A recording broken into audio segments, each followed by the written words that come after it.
नमस्कार दोस्तों। बहुत समय पहले की बात है। एक राज्य में एक पराक्रमी और न्यायप्रिय महाराजा रंजीत सिंह का शासन था। उसके राज्य में प्रजा सुखी और समृद्ध थी, लेकिन उस राज्य में एक समस्या भी थी। एक चमत्कारी ढोंगी साधु जिसने अपनी जादुई शक्तियों से कई स्त्रियों को मक्खी में बदलकर अपनी गुफा में बंद कर रखा था।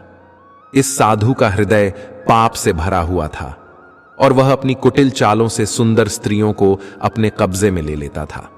वह भिक्षा के बहाने गांवों में घूमता और जैसे ही उसे कोई सुंदर स्त्री दिखती, वह उसे मक्खी बनाकर अपनी गुफा में ले जाता।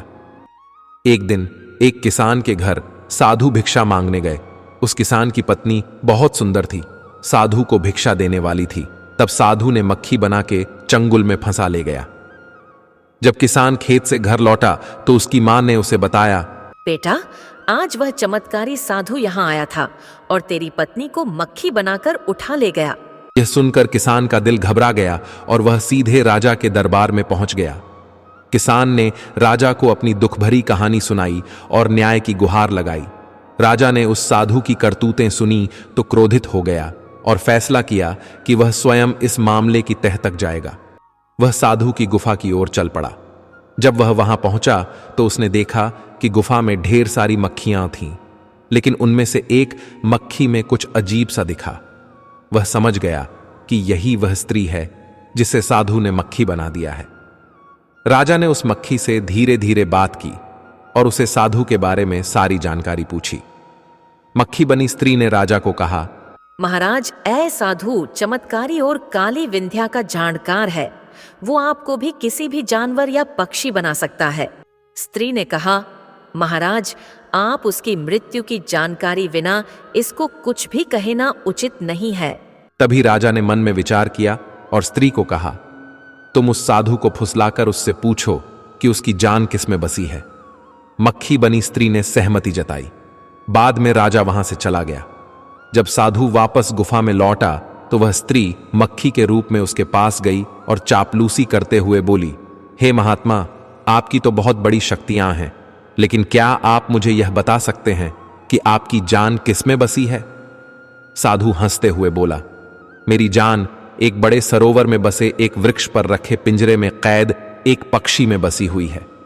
यदि आपको यह कहानी अच्छी लगे तो चैनल को लाइक, शेयर और सब्सक्राइब अवश्य करें। जब साधु बाहर भिक्षा के लिए गया तभी राजा वापस गुफा में लौट आया तो मक्खी ने राजा को सारी बात बताई। राजा ने मन ही मन विचार किया कि इतने बड़े सरोवर में जाकर उस वृक्ष तक पहुंचना बहुत कठिन होगा, लेकिन उसे हार मानना नहीं आता था। वह सरोवर की ओर चल पड़ा। सरोवर पहुंचना आसान न था क्योंकि वह एक गहरे जंगल के बीचों बीच था। सरोवर के पास पहुंचते ही राजा ने देखा कि एक ऊंचे पेड़ पर गरुड़ का घोंसला था जिसमें गरुड़ के बच्चे थे। उसी समय एक बड़ा अजगर उन बच्चों को खाने के लिए उस घोंसले की ओर बढ़ रहा था। गरुड़ के बच्चे जोर जोर से चिल्ला रहे थे। राजा ने यह देखा और तुरंत अपनी तीर कमान निकाली। उसने ध्यान से निशाना साधा और अजगर पर बाण छोड़ दिया। बाण सीधा अजगर के सिर में लगा और वह वहीं अजगर को मार गिराया। यह सब देखकर गरुड़ बहुत खुश हुआ और राजा के पास आकर बोला, हे राजन, आपने मेरे बच्चों की जान बचाई है। बताइए, मैं आपकी क्या सहायता कर सकता हूं? राजा ने कहा, गरुड़ राज, मुझे इस सरोवर के बीच में एक वृक्ष पर जाना है जहां एक पिंजरे में एक पक्षी कैद है। गरुड़ ने कहा, बस इतनी सी बात? आओ, मेरे दोनों पंखों पर बैठ जाओ, मैं तुम्हें वहां ले चलता हूं। राजा गरुड़ के पंखों पर बैठ गया और गरुड़ उसे उस वृक्ष तक ले गया। राजा ने वहां से पिंजरे को उठाया और वापस आ गया।